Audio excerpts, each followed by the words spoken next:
We're here today with Bob Wolfman, who teaches guitar in the Boston area, who has also run Wolfman School of Music for many years, since 1980.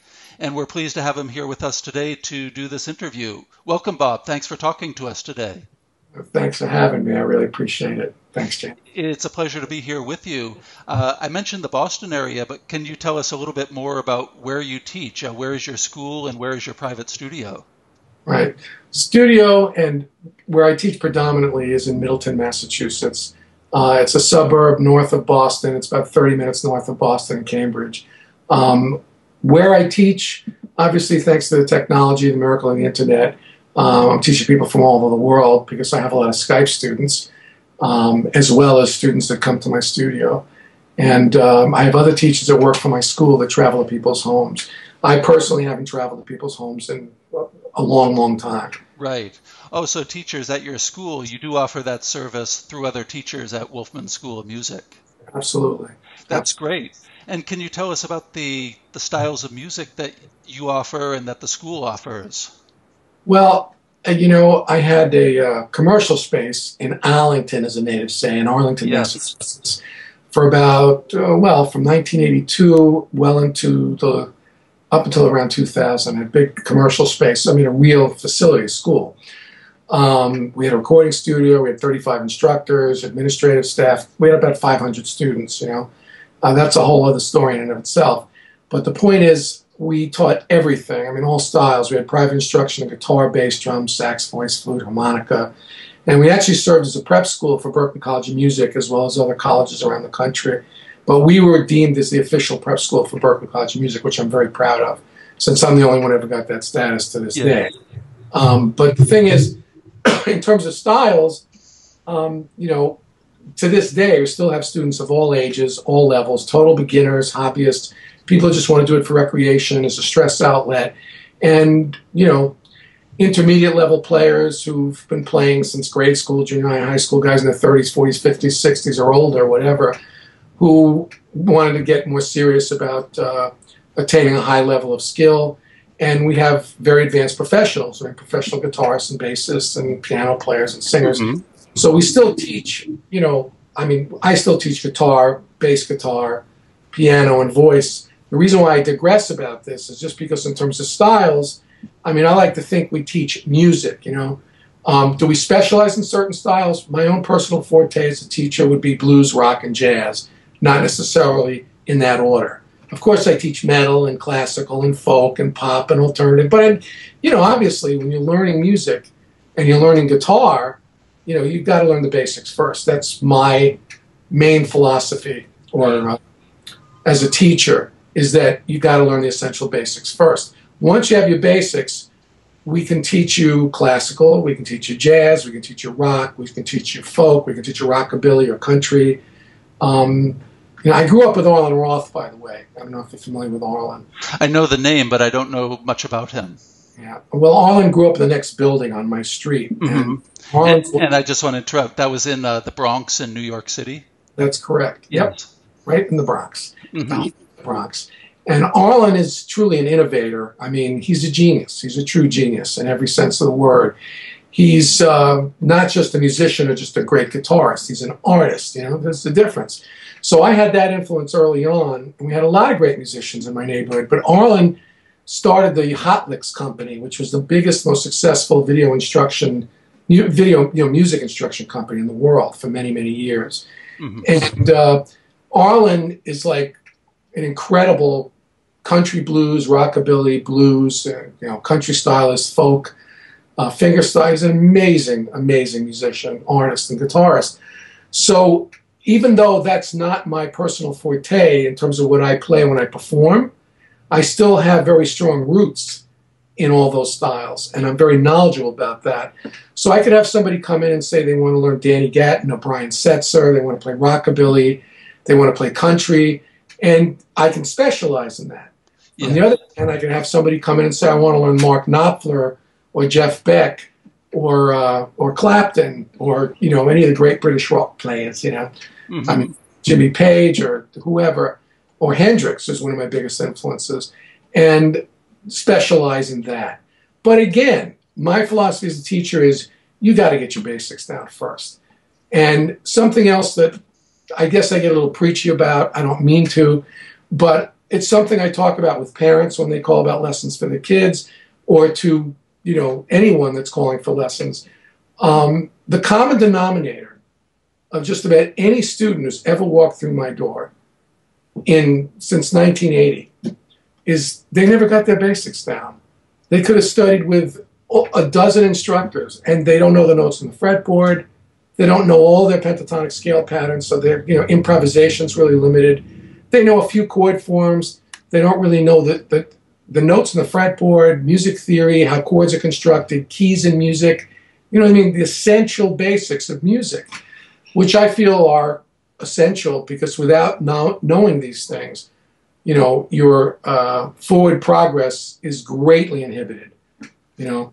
And let me ask you, you mentioned before that you teach various styles of guitar, but what you really like to think of is that you teach music. When you say that, are you referring to the basics that you're describing now? Is that what you mean when you say music, or do you have a broader definition for that? I'm glad you asked me that question. Seriously, I really am. Sure. I mean, look, the bottom line, James, is, you know, you're a guitarist, you're a musician, you play, you teach, you love music. Music is all about passion, about emotion, about self-expression, and it doesn't matter how trite and corny these things sound. I mean, because it's a fact, you know? I mean, you could be the most, you know, pompous, eruditic, classical violinist, you know, plays in the New York Philharmonic or plays in a symphony, or you could be some guy who's a biker, you know, with arms the size of my thighs, with tattoos everywhere and piercings and all kinds of paraphernalia, and be a real tough kind of guy. But it doesn't matter, and everything in between that spectrum. People respond to music for one fundamental reason. It moves them, it creates an emotional impact, right? So it's all about emotion and passion. Now, there are tools that I feel when one learns these tools and they learn to develop skills with those tools, they can advance so much more quickly. Now, I want to say that my emphasis isn't necessarily just on speed, but let's face it, when you're teaching an 8, 9, 10-year-old kid, or a 25-year-old, or a 35-year-old, my 50-year-old students are still big kids at heart. They won't play like Clapton or Stevie Ray Vaughan or Mark Knopfler or my favorite fingerstyle guitarist, Martin Taylor from England, right?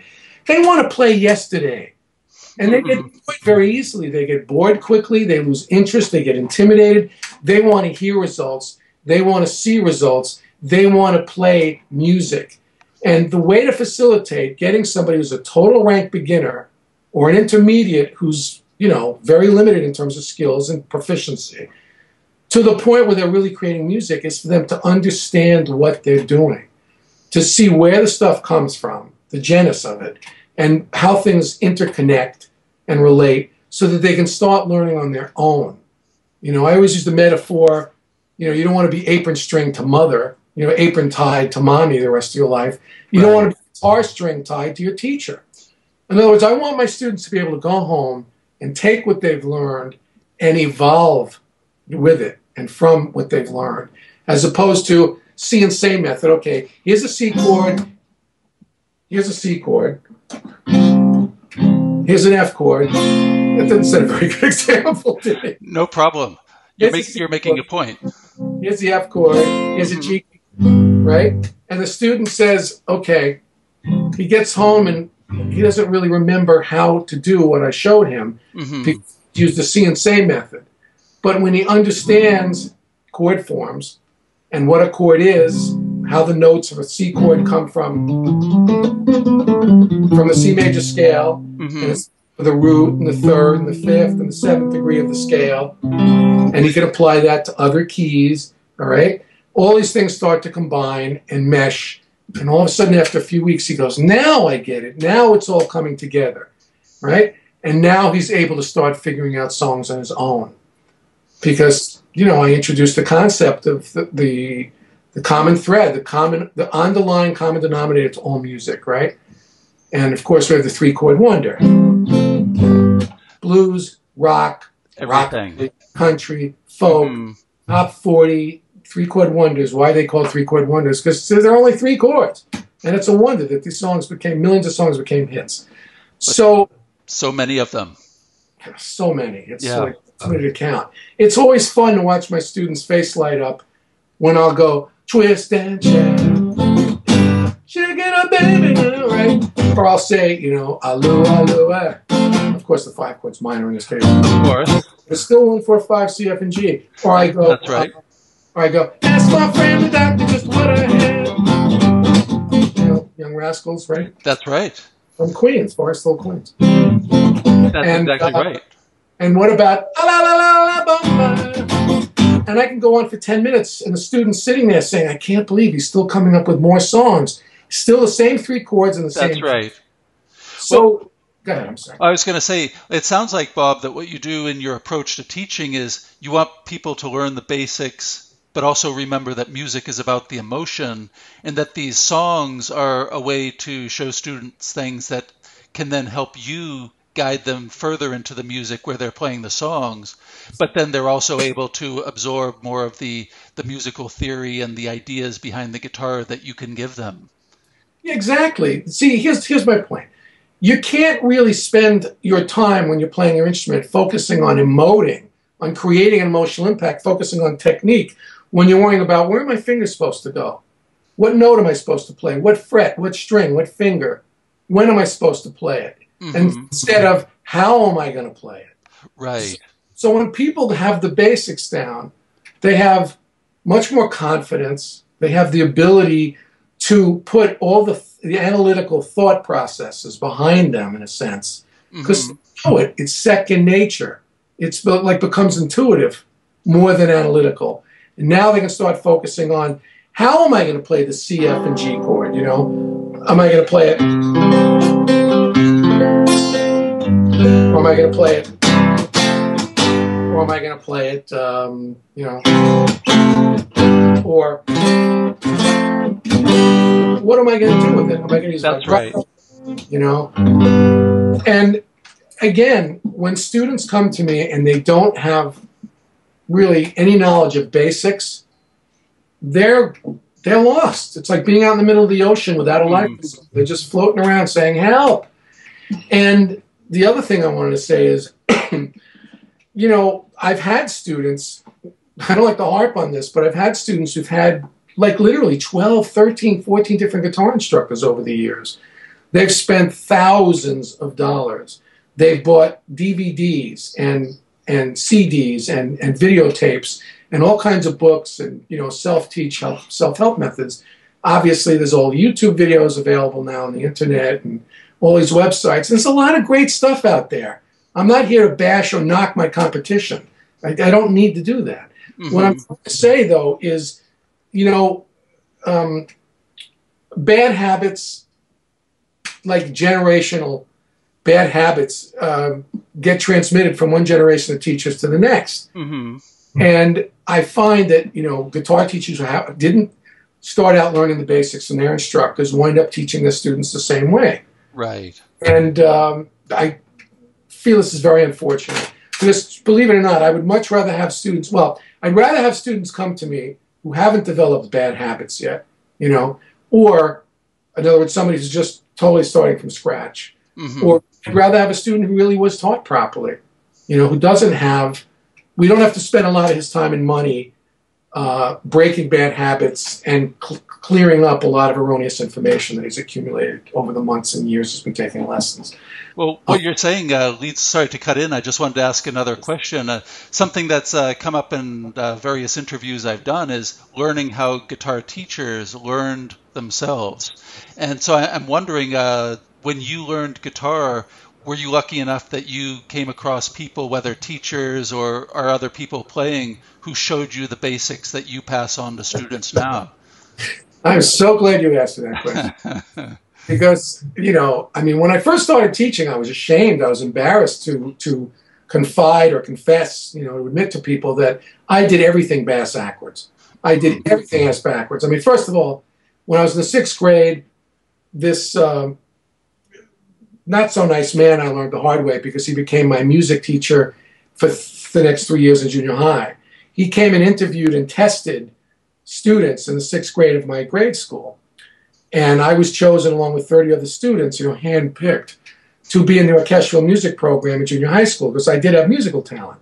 So I played the clarinet and then switched to the oboe, but I kept breaking reeds. It was way too expensive, so I switched back to clarinet. Mm-hmm. And the teacher of my orchestral music program hated me, and I hated him. So I got out of there in the 9th grade. But that was my first formal training with music. I learned, obviously how to read music, time values of notes, and, learned how to play the clarinet a bit. I didn't work very hard at it. I wasn't very disciplined. And I certainly did not devote as much time practicing to reading music. And we didn't learn any music theory. It was all about just technique and performance. So you could play in the orchestral music, for concerts and things like that. When I got into guitar at the age of 11, I was still in junior high, and I was, of course, enthralled with the Beatles. And then, of course, the British invasion came, Hendrix, Jeff Beck, and Clapton, and, I just really went nuts. That's when I knew I was going to become a professional guitarist. I mean, at the ripe old age of 12, 13. So by the time I was 13, I was playing guitar, and I was strictly self-taught. I mean, I hung out with my friend Arlen. I learned from playing with him and kids in the neighborhood. I bought a couple of books. But I was strictly self-taught, and I was very limited. I did not have any of the essential basics.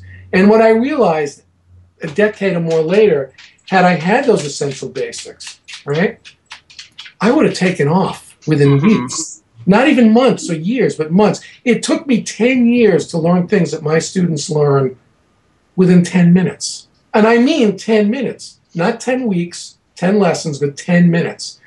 So by the time I was 15, 16, my parents, started paying for lessons.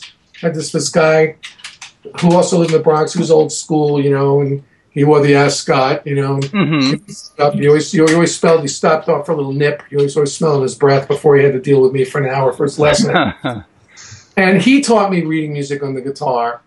And he said I outgrew him within about 6 months. In other words, there's nothing more he could teach me. I was doing stuff like Cocktails for Two, and all these old stuff, from the 30s, 40s, and 50s. Right. And so, of course, I wasn't interested in that. I wanted to play B.B. King and Clapton and Duane Allman, and Jimmy. And so I developed a lot of technique. I was learning B.B. King licks, like, blues. I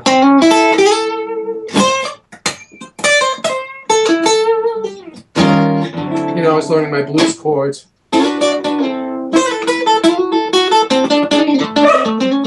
It was all about technique. I thought it was kind of appropriate that when you're playing some blues licks that you hear a dog barking in the background. Made me think of the song Little Red Rooster. You're right. He is a total blues hound. I'm not joking. The other night I was doing a lesson on Tuesday night with one of my favorite students, this guy Mike, who's also self-taught, been playing 10 years, right? And he can solo his butt off. I mean, he's got great technique. He plays like Stevie Ray Vaughan, and he picks things up very quickly. But he doesn't know any music theory. And he doesn't know chords to save his life. I mean, he didn't understand the principle of movable chords, for example. His chord vocabulary very limited. So I taught him Robin Ford's version of Ain't Got Nothing But the Blues. And it's like, ain't got no change of a nickel. And I love these changes because they're so jazzy. They are. It says, ba da da da boom, and it says this. I ain't got nothing but the blues. So he starts learning, the chords and expressions, and he learned the song pretty quickly. But also, I could get into showing him all the little subtleties and nuances, sliding ninth chords, Right. Now, that took me a long time to learn that stuff, because I didn't have teachers that showed me basics. Even when I went to Berkeley, I had 10 different instructors when I was there as a student, from 76 to 80, because I was a performance degree major and as well as a music ed major. And I had that one teacher before I got to Berkeley. So when I was 18, I became Larry Coryell's protege. and he was my mentor. And I learned so much from Larry because he's a freaking genius. You know, I mean, like beyond comprehension. And Larry wasn't per se a good teacher. He certainly wasn't showing me basics. Mm-hmm. Larry was showing me stuff I really wasn't ready for. You know, just really advanced scales and altered scales. And I didn't even know all my modes yet. You know, I was still working on Dorian. And I studied with Steve Kahn for a while. You know, Steve Kahn played with the Brecker Brothers band and sang it live all the time. He'd play like he was a sideman for Billy Joel, or, you know, he recorded on the Gaucho album with Steely Dan. He grew up with Donald Fagen in L.A., you know. Got it. He was Sammy Kahn's son.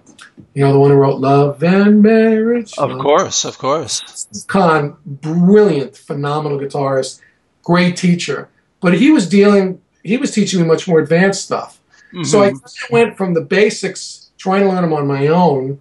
And when I studied with that guy, Nick Kalish, my first guitar teacher, I was doing Cocktails for Two, he didn't teach me any theory or any basics. It was all just reading, sight reading, and chord forms and, you know, melody, no technique. So all the technique, the chops, the speed, all that I learned on my own. And I spent God knows how many hundreds and hundreds, thousands of hours copying licks off of records. Jeff Beck, Hendrix, Duane Allman, Clapton, of course, B.B. King. I spent years all through high school and even early in college. I wore out the grooves on my records. I mean, they went from black vinyl to gray because they were so worn out. Of course. I still have the box in my basement. I'm not kidding. And when I got to Berklee, it was pretty much expected that you knew your basics. You know what I mean? But from a conceptual viewpoint, if you're thinking of music as a system, you know, of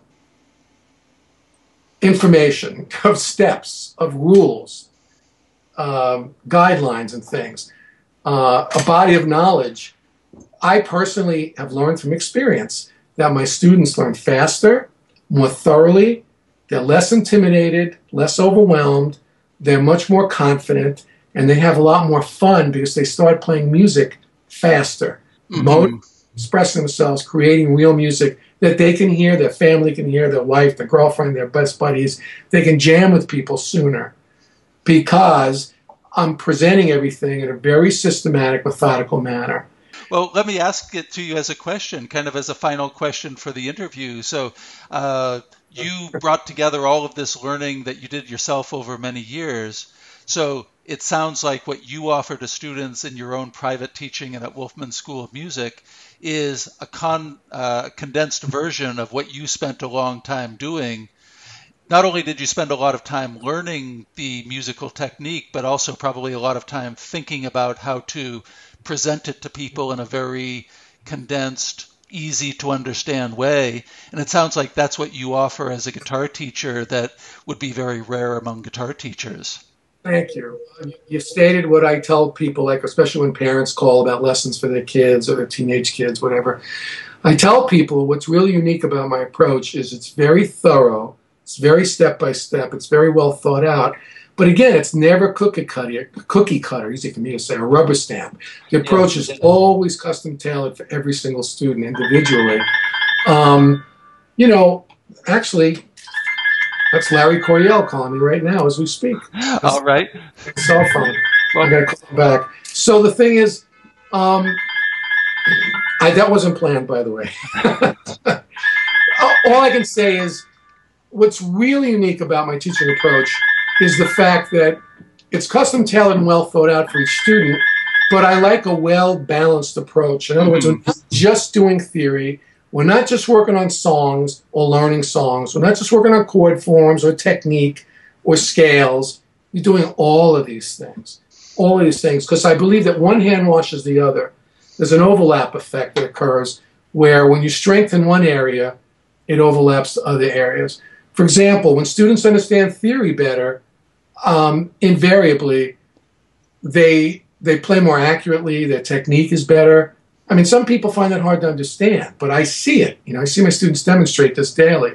You see it You see it day after day. And sorry to cut in, we're going to have to wrap up, but I think that's a good place to end it with that summary of what you do. And so I want to thank you, Bob Wolfman, for taking the time to talk to us. It's been a pleasure learning about your own teaching and about Wolfman School of Music. Want to wish you continued success with the school and with your own guitar playing and career. I appreciate that very much, James. Likewise. Thank you very much. Thank you so much, and we'll be in touch. Take care and have a very good day. Bye-bye. Can I put in a plug for my latest CD real quick?